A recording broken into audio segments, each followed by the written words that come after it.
उमा ने अपने बेटे गोपाल की कुछ ही महीनों पहले शादी की थी। गोपाल पहले भी अपने दोस्तों के साथ घूम फिर कर अपनी जिंदगी काट रहा था और अब भी उसे किसी चीज से कोई मतलब नहीं था कि आखिर घर कैसे चलाना है या जिम्मेदारियां कैसी होती हैं। कोई मतलब नहीं था। बहू, तूने गोपाल को चाय दिया? उसे बिस्तर पर ही चाय पीने की आदत है, तू तो जानती है। माँ जी, जब से मैं इस घर में आई हूँ तब से देख रही हूँ आप उन्हें हर चीज में सपोर्ट करती हो। ना वो जल्दी उठते हैं, ना उन्हें काम के लिए कहती हो। बस मेरा लाल पीला खाना खाया, सो जा, थक गया होगा। अरे रे रे बहू, मान गई तुझे। क्या सच्चाई बताई है तूने उमा को। लेकिन अफसोस, उमा को इससे भी फर्क नहीं पड़ने वाला। बहू, तेरी जुबान कुछ ज्यादा नहीं चल रही। ये मेरा घर है, समझी ना? तो अपनी मर्जी भी मत चला, यहाँ मेरी चलेगी। अगर तुझे लगता है कमाना इतना ही आसान है तो तू कमा कर दिखा मुझे। कुछ भी बोल उमा, लेकिन तू अगर यही बात अपने बेटे को कहती तो वो भी तो कमाने की सोचता। कल को क्या सारी जिंदगी तेरी बहू ही तेरे बेरोजगार बेटे को कमा कर खिलाती रहेगी? देख विमला, तू तो जानती है एक लौता बेटा है मेरा, और जब इसके पिता कमा रहे हैं तो उसे क्या जरूरत है कमाने की। और ये आज की आई औरत मेरे बेटे को कमाने को कह रही है, जबकि मेरे बेटे को मैंने खुद कमाने को नहीं कहा कभी। हाँ हाँ, और चढ़ा अपने बेटे को सर पर। जिस दिन कमाने को कहेगी तो बस सबसे पहले तुझे ही घर से निकालेगा। अरे नहीं नहीं विमला, ऐसे दिन नहीं आएंगे, तू चिंता ना कर। इधर चंपा को उसकी सास की बात दिल पर लग जाती है। अगले ही रोज चंपा अपनी सास से कहती है, माँ जी, आपने कल कहा ना कि मुझे बाहर जाकर कमाने की जरूरत है, तब मेरी अक्ल ठिकाने आएगी तो मैं काम करने को तैयार हूँ। लेकिन तुझे काम देगा कौन? किस चीज का हुनर है तेरे अंदर? माँ जी, वो मैं देख लूंगी, मुझे क्या करना है, कैसे करना है। बस मैं आपको बताने आई थी कि मुझे काम करने के लिए बाहर जाना है, तो अब से घर के काम आप करोगी।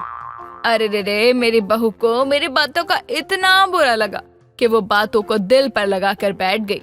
चल ठीक है, 1 महीना दिया तुझे, तू मुझे कमा कर दिखा।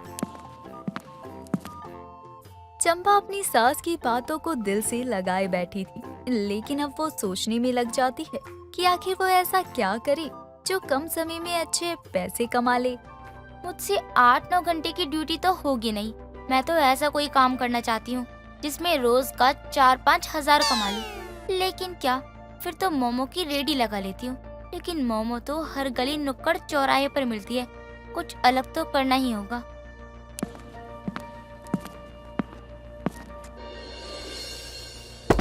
अरे माँ, मेरी कमर टूट गई। किस निकम्मे ने ये केले से याद आया, मैं तो केले के पराठे भी मस्त बनाती हूँ। अब अगले ही दिन सुबह चंपा घर से निकल पड़ती है, अपनी सास को बताकर कि वो कहीं जॉब नहीं करना चाहती, लेकिन पराठों की दुकान लगाना चाहती है। उसकी सास भी मान जाती है, क्योंकि उसे लग रहा था कि उसके बहू के बस का कुछ भी नहीं है। अरे रे रे बहन, तुम्हें देख के तो मुझे दया आ रही है, लेकिन तुम्हारे हौसले को तो सलाम है। अब क्या करूँ बहन, एक तो भगवान ने बचपन में मुझसे आंखों की रोशनी छीन ली, और जिस घर में शादी हुई वो भी शराबी जुआरी निकला। अरे सच में, मुझे तो तुम्हारी कहानी सुन के आंसू ही आ गए। मैं तो बस यहाँ से गुजर रही थी, बस ये केले के पराठे देखकर आ गई। जी बताइए, आपको कितने पराठे चाहिए? 2 पराठे लगा दो बहन। चंपा ये सब इसलिए कर रही थी ताकि लोग उसे अंधा और बेबस समझकर पैसे तो देकर ही जाएंगे, साथ में उस पर दया खाकर उसकी दुकान पर भी आएंगे। और होता भी ऐसा ही है। पहले दिन चंपा के ठेले के पराठे की बिक्री अच्छी खासी हो जाती है। कितनी अच्छी बिक्री हुई है आज पहले ही दिन। जाकर माँ जी को बताऊंगी। देखो माँ जी, अब तो मान गई ना कि कोई काम मुश्किल नहीं होता है, बस करने का मन होना चाहिए। अब देर शाम चंपा घर आती है तो वो अपने अंधे वाले किरदार को घर के बाहर ही छोड़ कर आती है, क्योंकि घर वालों को तो बस ये पता था कि चंपा ने खाने पीने की छोटी सी दुकान लगाई है। माँ जी, 1 कप चाय ले आओ, आपकी बहू आई है। माँ जी, आज तो मैं बहुत थक गई हूँ। चाय के साथ साथ पकोड़े मिल जाते तो और भी मजा आ जाता। राम रे राम, एक दिन तू क्या घर से निकली, तेरा तो मिजाज ही बदल गया। माँ जी, आज से आपकी बहू बस हुक्म चलाएगी और मैं जो भी कहूँगी वही होगा। देख रही हो, पहले दिन का बिजनेस। बहू क्या बात है, तूने तो कमाल ही कर दिया। सही कहा है किसी ने, आजकल के बच्चे खाने के पीछे कितने पागल हैं। और पागल भी हैं तो अच्छा है ना, मेरी बहू का काम तो इससे ही निकलेगा। वापस करो माँ जी मेरे पैसे। इसमें से आपको मैं कुछ ही पैसे दूंगी, बाकी का मैं अपने भविष्य के लिए रखूंगी। पहले दिन की कमाई देखकर उमा की आंखें भी चौंधिया जाती हैं। अब घर का काम उमा खुद करती और अपनी बहू को दुकान भेज देती। लोग भी चंपा को अंधी समझकर उसकी दुकान पर केले के पराठे तो खाने आते, साथ ही चंपा को 150 देकर भी जाते। ये तो मेरे पति की तरह लग रहा है। नहीं नहीं, ये मेरा पति ही है, लेकिन इधर क्यों आ रहा है? इसे तो मैंने अपनी दुकान का पता भी नहीं दिया था। अरे चंपा, ये तो तुम्हारी दुकान है। अरे वाह, भीड़ तो अच्छी खासी है। मैं लोगों से पैसे वसूलूं क्या? अरे तुम यहाँ क्यों आए हो? जाओ यहाँ से, मैं अकेले ही सब कर सकती हूँ। अच्छा ठीक है, चलो मेरे लिए भी एक पराठा लगा दो। और तुमने ये अंधों की तरह चश्मा क्यों लगा रखा है? अंधी तो नहीं हो गई हो कहीं? ये सुनकर वहाँ मौजूद एक आदमी गोपाल की अच्छे से धुलाई करता है और चंपा भी कुछ नहीं कह पाती। अब गोपाल घर पहुँचता है। अरे मेरे लाल को क्या हुआ? किसने मारा मेरे बेटे को? किसकी इतनी हिम्मत के मेरे बेटे को मारे? कहीं लड़की छेड़ रहा होगा तो पिट गया, और तू तो इतने चौड़ में ऐसे कह रही है मेरा बेटा, जैसे तेरा बेटा कोई आईपीएस ऑफिसर हो, आवारा कहीं का। विमला, ऐसे वक्त में भी तू अपना मुंह थोड़ी देर के लिए बंद नहीं रख सकती है क्या? माँ, ये और किसी ने नहीं किया, ये सब आपकी बहू का किया धरा है। मुझे उसने अपनी दुकान पर मौजूद लोगों से बुरी तरह पिटवाया है। अरे लेकिन तू वहाँ करने क्या गया था, ये तो बता। माँ, मैं तो केले के पराठे की दुकान देख रहा था वहाँ। मुझे क्या पता ये दुकान चंपा की है। अब मैं चंपा को देख खुश होने लगा और उससे कहा कि ये काला चश्मा कैसे? वहाँ मौजूद एक आदमी ने मुझे पीट दिया। कमीने, एक तो वो इतना अच्छा कमा रही है, ऊपर से तू वहाँ गया होगा अपने आवारा दोस्तों के साथ और कुछ बोला होगा, तभी तो पिट कर आया है। मैं तो कहती हूँ माँ, और मार इसे। एक तो बेचारी सुबह सुबह काम के लिए निकलती है, ये वहाँ भी जाकर कलेश करके आया है। चुपचाप जाकर घर में बैठ जा, समझे? और हाँ, कल से तू भी काम पर जाएगा। मुझे भी एंड में महीने के तेरे हाथ से पैसे चाहिए, वरना तुझे मैं घर से धक्के मार कर निकालूंगी। आप लोगों को मेरी बातों पर विश्वास नहीं हो रहा ना? मैं सच कह रहा हूँ। माँ वो अंधों वाला चश्मा लगाकर काम कर रही थी, तभी उसे लोग पैसे देकर जा रहे थे। सच में तेरा बेटा कोई नशा करता है। तेरी सही सलामत बहू को अंधी कह रहा है। आजकल के बच्चों को ना जाने क्या हो गया है। अब देर शाम चंपा घर आकर एक की चार लगाकर अपनी सास को बताती है, जिसके बाद सुबह ही उमा गोपाल को उठाकर काम पर जाने को कहती। लेकिन गोपाल की बातें भी उमा के मन में खटक रही थी। अब देर शाम उमा केले के पराठे की फेमस दुकान के बारे में पूछते हुए अपनी बहू की दुकान पर पहुंचती है। सच में बहू ने ये काला चश्मा क्यों लगा रखा है? और ये छड़ी तो अंधों के हाथ में होती है। सुनिए बहन जी, एक केले के पराठे लगा दीजिए। हाँ हाँ, अभी लगाती हूँ। वहाँ जितने भी लोग थे वो चंपा के केले के पराठे की तारीफ कर रहे थे। ऐसे में उमा भी चंपा से केले के पराठे लेती है और अलग भीड़ में खाने लगती है। पराठे तो वाकई लाजवाब हैं, खाकर तो मजा ही आ गया। उमा उस वक्त तो अपनी बहू को कुछ भी नहीं कहती, लेकिन देर शाम जब चंपा घर आती है और उमा को पैसे देने लगती है तो उमा उन पैसों को लेने से मना कर देती है। बहू, नहीं चाहिए मुझे ऐसी कमाई। मुझे सब सच सच बता, तू ये अंधे होने का नाटक क्यों कर रही है? ऐसी कमाई से हम अपना घर चलाएंगे क्या? तू इतने अच्छे पराठे बनाती है तो तुझे अंधे होने का नाटक क्यों करना है? माँ जी, वो ये सब मैं माँ जी। तो तुझे काम नहीं मिला। अरे मिलेगा भी कैसे जब तूने कभी काम करने का मन ही नहीं बनाया। और बहू, तू कल से अगर चाहती है कि तू अपनी दुकान पर जाए तो सबसे पहले अपने ये अंधे होने का नाटक भूल जा। तो माँ, आपको पता चल गया ना ये कैसे अंधी बनकर पैसे कमा रही है। अब कल से तू भी बहू की दुकान पर जाएगा और उसके साथ काम करेगा, समझा ना? अब अगले ही दिन चंपा भी अपने ग्राहकों से माफी मांगती है, जिससे उसके ग्राहक तो कम हो जाते हैं, लेकिन चंपा को भी महसूस होता है कि जो उसने किया वो सही नहीं था। जिसके बाद गोपाल और चंपा मिलकर केले के पराठों की दुकान चलाते हैं। सूरज बहुत ही गरीब परिवार से था, जो कि अपनी छोटी बहन गीता और माँ मिताली के साथ रहता था। वो बच्चों को ट्यूशन देकर अपना घर चलाता। एक दिन शाम को जब वो घर लौट कर आता है, तभी उसकी बहन गीता उसके पास आती है। भैया आप आ गए? मैं कब से आपका इंतजार कर रही थी। अच्छा हुआ कि आप जल्दी आ गए। क्या हुआ गीता, तुम्हें मुझसे कोई काम था क्या जो तुम मेरा इंतजार कर रही थी? हाँ भैया, काम तो था। अब इसे काम बोलो या मेरी फरमाइश, लेकिन मुझे ये चीज चाहिए। पहले चीज का नाम तो बताओ कि तुम्हें चाहिए क्या। अगर मेरे हद में होगा तो मैं तुम्हें कभी मना नहीं करूँगा। बोलो तुम्हें क्या चाहिए। भैया मुझे अपने घर में बिरयानी दावत देनी है राखी पर। ये तुम क्या कह रही हो गीता? गरीब के घर में बिरयानी की दावत? किस खुशी में? मुझे पता था आप भूल जाएंगे। अब क्या भूल गया मैं गीता, साफ साफ बताओ। पहले आप वादा करो कि आप हमारे घर पर बिरयानी की दावत रखेंगे। जो चीज पॉसिबल ही ना हो उस चीज का मैं वादा नहीं कर सकता हूँ। ठीक है, फिर मुझे आपसे कुछ कहना ही नहीं है। गीता इतना कहकर सूरज को बिना पूरी बात बताए वहाँ से चली जाती है और सूरज अपने सर पर हाथ रखकर बैठ जाता है। कुछ देर बाद उसकी माँ मिताली बाजार से सब्जियाँ लेकर घर आती है और सूरज को सर पकड़े बैठे देखकर डर जाती है। क्या हुआ बेटा, तू ठीक तो है? ऐसे सर पकड़कर क्यों बैठा हुआ है? कुछ नहीं माँ, आपके घर में आपकी एक पागल लड़की है, उसी ने मेरे सर में दर्द कर रखा है और कुछ नहीं है। पता नहीं क्या हो गया है उसे। जब से आया हूँ तब से एक बात ही लेकर मेरे पीछे पड़ गई है। अच्छा, अब क्या डिमांड है उस महारानी की? अब क्या बताऊँ मैं माँ आपको। मैडम की डिमांड है कि उन्हें अपने घर में बिरयानी की दावत देनी है, जैसे कि हम बहुत अमीर हों, हमारे पास कोई पैसों का पेड़ लगा हो जहाँ से हम पैसे तोड़कर घर में बिरयानी की दावत रख दें। बेटा, इसमें उसकी गलती नहीं है। शायद तू भूल गया है, लेकिन उसके पिछले जन्मदिन पर तूने उसे बोला था कि उसे अगले जन्मदिन पर तू घर में बिरयानी दावत रखेगा। वो वही बोल रही होगी। अरे हाँ माँ, मैं तो भूल ही गया था। मैंने बेवजह उसको इतना सब कुछ सुना डाला। इसमें उसकी क्या गलती है? वो तो मुझे वही याद दिला रही थी जो मैंने ही उसे कहा था। लेकिन बेटा, इसमें गलती तेरी भी तो नहीं है। हम गरीब लोगों के लिए बिरयानी दावत बहुत बड़ी बात है।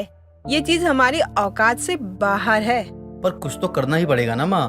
मैं एक बार गीता से बात करके आता हूँ। बेचारी को बेवजह ही गुस्सा दिला दिया मैंने। सूरज इतना कहकर गीता के कमरे में जाता है और उसके आगे कान पकड़कर खड़ा हो जाता है। सॉरी गीता, मुझे नहीं पता था कि तुम्हारा बर्थडे आने वाला है। इतना काम होता है, उसी चक्कर में सब कुछ भूल गया। अपने भाई को माफ कर दो प्लीज। रहने दो भैया, आपको सॉरी बोलने की जरूरत नहीं है। हर बार मेरा बर्थडे सबको याद रहे, ये जरूरी तो नहीं है ना।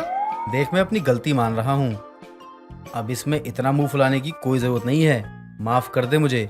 और बता, क्या कह रही थी तू? तू जो बोलेगी वैसा ही होगा बिल्कुल। पक्का? आप झूठ तो नहीं बोल रहे हो ना? नहीं मेरी प्यारी बहना, मैं तुझे झूठ नहीं बोल रहा हूँ। तुझे जो कहना है बोल। भैया, इस बार राखी और मेरा जन्मदिन दोनों एक साथ ही एक ही डेट पर पड़ रहा है, इसलिए मैं चाहती हूँ कि उस दिन हमारे घर बिरयानी की दावत हो। थोड़ी रहीसी तो दिखनी चाहिए ना उस दावत में। मेरी सभी सहेलियाँ भी आएंगी। ठीक है, मैं देखता हूँ, कोशिश करूंगा तेरी इस विश को पूरी तरह से पूरी करने की। सूरज इतना कहकर वहाँ से चला जाता है। दिन बीतते हैं और बीतते दिन के साथ राजू की बेचैनी भी बढ़ती जाती है, क्योंकि उसे अपनी बहन की बिरयानी दावत की डिमांड पूरी करनी थी। ऐसे ही कुछ दिन और बीतते हैं और वो अपनी ट्यूशन की फीस लेने के लिए अपने स्टूडेंट के घर जाता है और उसके पिता राजन से बोलता है, देखिए, आप पिछले 3 महीने से अपने बच्चों की फीस नहीं दे रहे हैं। आज मैं बिना फीस लिए नहीं जाऊंगा। ए लड़के, तेरी इतनी हिम्मत हुई, तुम मुझसे पैसे मांगेगा, वो भी ऊंची आवाज में? जा, नहीं देता तेरे पैसे, क्या कर लेगा बे तू? ये क्या दादागिरी है? मैं आपसे उधार नहीं मांग रहा हूँ, बल्कि अपनी मेहनत की कमाई मांग रहा हूँ, और उसे तो मैं लेकर ही जाऊंगा। मैं और इंतजार नहीं कर सकता हूँ। मैंने तुझे कहा है ना, मैं अपने बेटे के पेपर के बाद तुझे पैसे दूंगा, अभी नहीं दूंगा मैं। तुझे मेरी बात समझ में नहीं आती है क्या? नहीं, मुझे मेरी फीस आज ही चाहिए। मुझे पता है पेपर खत्म होने के बाद आपका काम निकल जाएगा, उसके बाद आप फीस देने नहीं आएंगे। फीस दे दीजिए वरना मैं आपके बेटे को नहीं पढ़ाऊंगा। तेरी जुबान ना बहुत चलती है। अब तो मैं तुझे 1 रुपया नहीं दूंगा, देखता हूँ क्या कर लेगा तू। और मैं बिना पैसे लिए यहाँ से नहीं जाऊंगा। तभी राजन अपने गुंडों को बुलवाकर सूरज को बहुत पिटवाता है और उसे उठवाकर घर से बाहर फेंकवा देता है। जैसे तैसे करके सूरज जख्मी हालत में अपने घर पहुंचता है और उसे जख्मी हालत में देखकर उसकी बहन और माँ दोनों रोने लगती हैं। ये क्या हो गया? कुछ नहीं माँ, आप शांत हो जाइए, परेशान मत होइए। तेरा दिमाग तो ठीक है, तुझे इतनी चोट लगी है, तेरा इतना खून निकल रहा है और तू बोल रहा है कि मैं शांत रहूं? अरे माँ, थोड़ी सी तो चोट लगी है, ठीक हो जाएगा। आप लोग रोना बंद कीजिए। लेकिन पहले आप सच बताइए भैया कि आपको इतनी चोट कैसे लगी? वो मैं अपने एक स्टूडेंट के घर गया था फीस मांगने के लिए। उसका बाप थोड़ा गुंडे टाइप का था। वो पिछले 3 महीने से मेरी फीस नहीं दे रहा था। जब मैंने उससे फीस मांगी तो उसने फीस देने की जगह अपने गुंडे को बुलवाकर मुझे पिटवा दिया। पता नहीं ये अमीर लोग क्या समझते हैं अपने आप को। बेटा, मैंने तुझे कितनी बार बोला है कि ऐसे लोगों के चक्कर में मत पड़ा कर, लेकिन तू मेरी एक नहीं सुनता है। कल को तुझे कुछ हो गया तो मैं क्या करूंगी? माँ, आप चिंता मत करिए, कुछ नहीं होगा।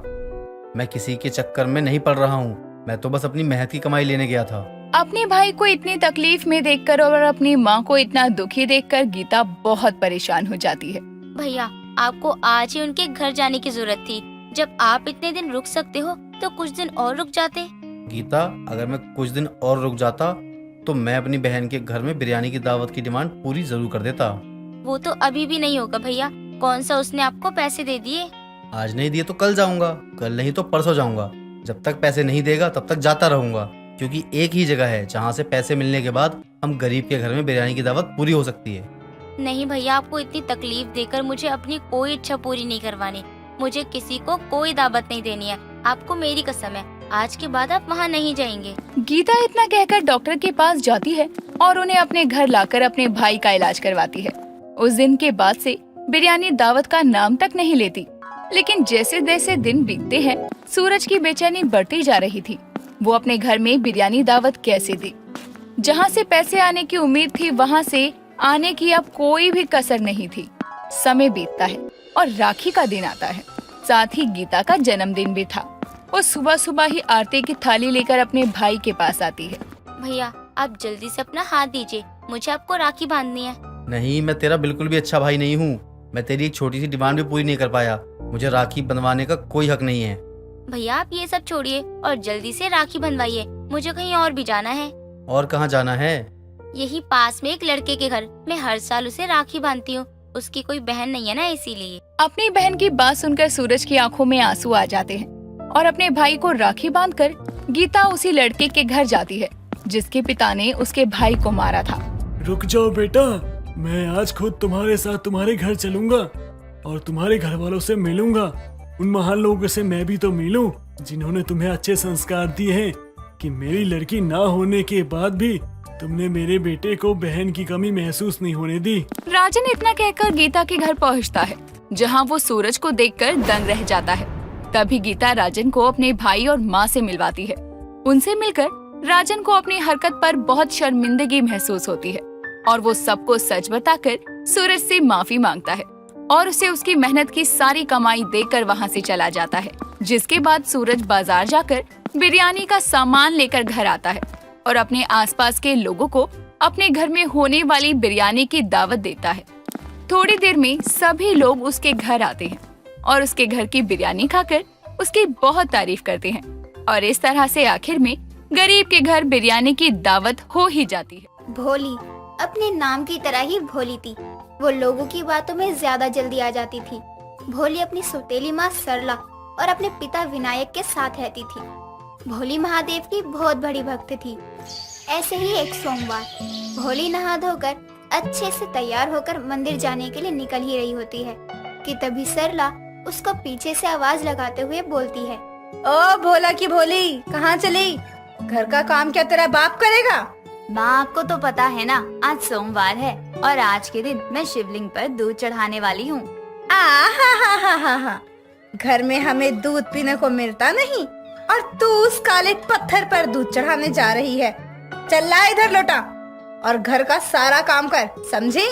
सरला इतना बोलकर वहाँ से लोटा लेकर चली जाती है। ये सब देखकर भोली की आंखों में आंसू आ जाते हैं, लेकिन वो अपनी माँ को बिना कुछ बोले चुपचाप जाकर घर का काम खत्म करती है। फिर शिव जी को दूध चढ़ाने चली जाती है। ऐसे ही दिन गुजरता है और सरला भोली को परेशान करती रहती है। ऐसे ही रक्षाबंधन आता है और भोली बहुत दुखी होती है। तभी उसके पिता विनायक आते हैं। क्या हुआ भोली, तू इतनी उदास क्यों है? माँ ने आज फिर तुझे कुछ कहा क्या? पिताजी, माँ तो हर रोज कुछ ना कुछ कहती ही रहती है। माँ की बातें सुनने की तो आदत हो गई है। अच्छा, फिर क्या बात हो गई जो मेरी बोली इतना उदास हो गई है? कल रक्षाबंधन है और मेरा कोई भाई नहीं है। अरे बेटा, जब तू आज तक भोले को ही भाई मानती आई है तो कल भी उन्हें ही राखी बांध दियो ना, वो हमेशा तेरी रक्षा करेंगे। हाँ पिताजी। चल ये सब छोड़, देख मैं तेरे लिए नए कपड़े और राखी लेकर आया हूँ। कल तू नए कपड़े पहनकर अपने भोले को राखी बांधने जाइयो। नए कपड़े और राखी देखकर भोली बहुत खुश होती है। विनायक और भोली बात कर ही रहे होते हैं कि तभी सरला आ जाती है और भोली के हाथ में सामान देखकर बोलती है, भला अपनी बेटी राखी के लिए नए कपड़े का क्या करेगी? भाई तो है नहीं इसका। हाँ, इसका भाई है ना। कौन? वो काला पत्थर जिस पर दुनिया भर का दूध बर्बाद करती है ये। इसे आज तक मिला ही क्या है? अरे क्या किया है इसके भोले ने? माँ, आज महादेव मेरे लिए कुछ नहीं कर रहे, लेकिन एक दिन मेरे लिए बहुत कुछ करेंगे। वो मेरे भाई हैं, वो ही मेरी रक्षा करेंगे। अरे हाँ हाँ, मैं भी देख लूंगी कि क्या किया है तेरे भोले ने। सरला इतना बोलकर वहाँ से चली जाती है और भोले भी अपने कमरे में जाकर सोने चली जाती है। अगले दिन सुबह उठकर अच्छे से तैयार होकर और राखी लेकर भोलेनाथ के मंदिर जाकर उनको राखी बांधती है और वहीं बैठकर शिवलिंग से बातें करती है। ऐसे ही वक्त गुजरता जाता है और सरला भोली की शादी शंकर नाम के लड़के से करवा देती है।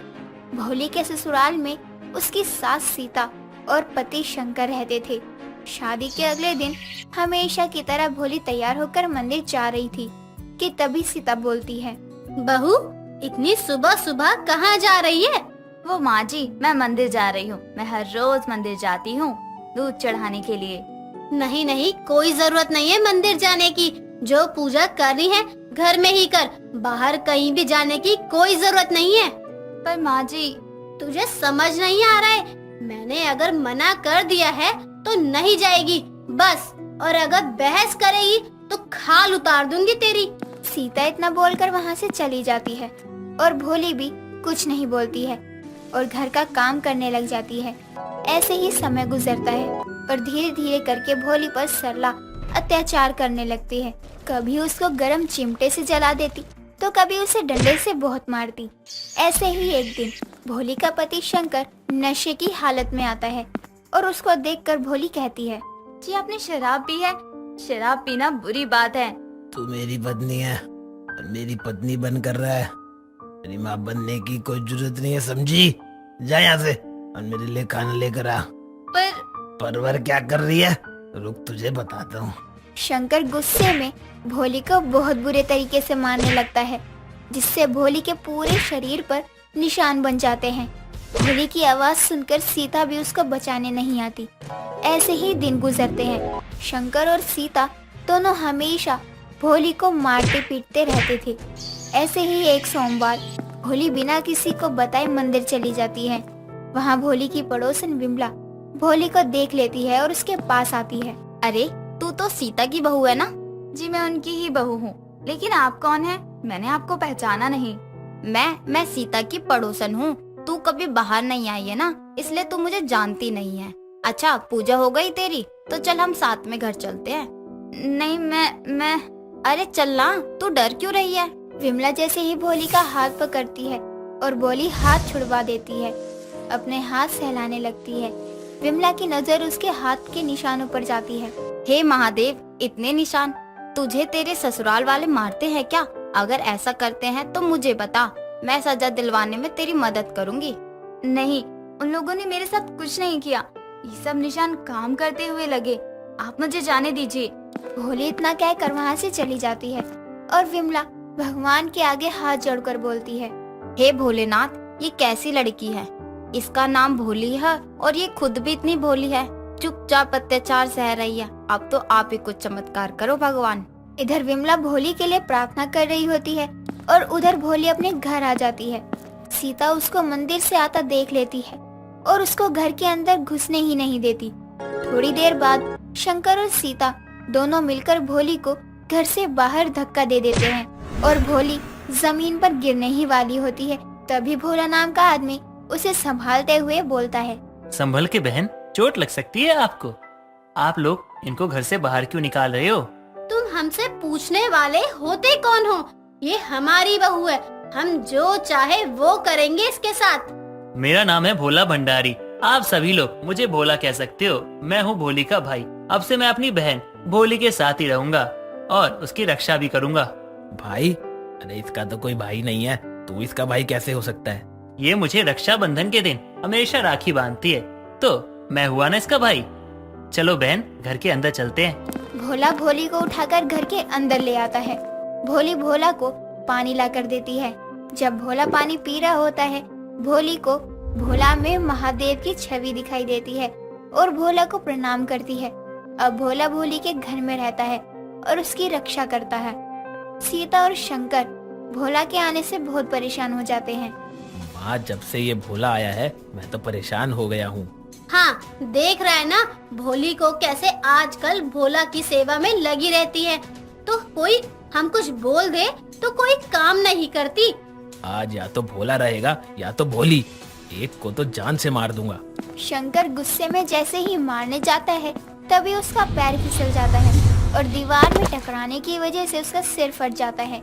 सीता और भोली उसको हॉस्पिटल ले जाते हैं, जहाँ पता चलता है कि वो अब नहीं बच पाएगा। तभी भोली भोला के पास जाती है। हे प्रभु, आप मेरे पति की जान बचा लीजिए। अगर वो मर जाएंगे तो मैं बिल्कुल अकेली पड़ जाऊंगी। उनके अलावा मेरा इस दुनिया में कोई भी नहीं है। लेकिन बहन, तुम्हारे पति ने जो कुछ भी तुम्हारे साथ किया, जितने भी पाप किए, उसकी सजा यही थी और अब उसकी आत्मा को उसके शरीर को छोड़ के जाना ही होगा। ये नियम हर मनुष्य के लिए लागू होता है और मनुष्य चाहे तो अपने सत्कर्मों से अपने पाप को कम कर सकता है। लेकिन तुम्हारे पति ने ऐसा नहीं किया। वो दिन प्रतिदिन पाप करता गया, स्त्री का अपमान किया, जिसके बाद उसके साथ ये होना तो अनिवार्य था। आप उनको माफ कर दीजिए। आप चमत्कार से उन्हें सही कर दीजिए ताकि वो अच्छे इंसान बन जाए। बचपन में माँ नहीं रही और अब पिता। कुछ भी करके आप उनकी जान बचा लीजिए। भोली अपनी पति के जान की भीख मांग रही होती है और तभी सीता उन दोनों को चुपके से आपस में बात करते देख लेती है। जैसे ही उसकी नजर भोला पर जाती है, उसको भी भोला में महादेव की छवि दिखाई देती है और हाथ जोड़कर माफी मांगते हुए बोलती है, ये क्या किया हमने? जिसको दुश्मन मानते रहे वो तो महादेव है। मुझसे बहुत बड़ी गलती हो गई। हमने भोली पर इतना अत्याचार किया और आज वो उसको ही ठीक करने की भीख मांग रही है। आज के बाद मैं भोली पर कोई अत्याचार नहीं करूंगी और उसको बेटी की तरह रखूंगी। भोलेनाथ भोले की भक्ति से बहुत खुश थे, इसलिए वो उसकी इच्छा को पूरी करते हैं और अब सब कुछ ठीक करके अपने लोग चले जाते हैं और इस तरह से भोलेनाथ ने भोली की रक्षा की।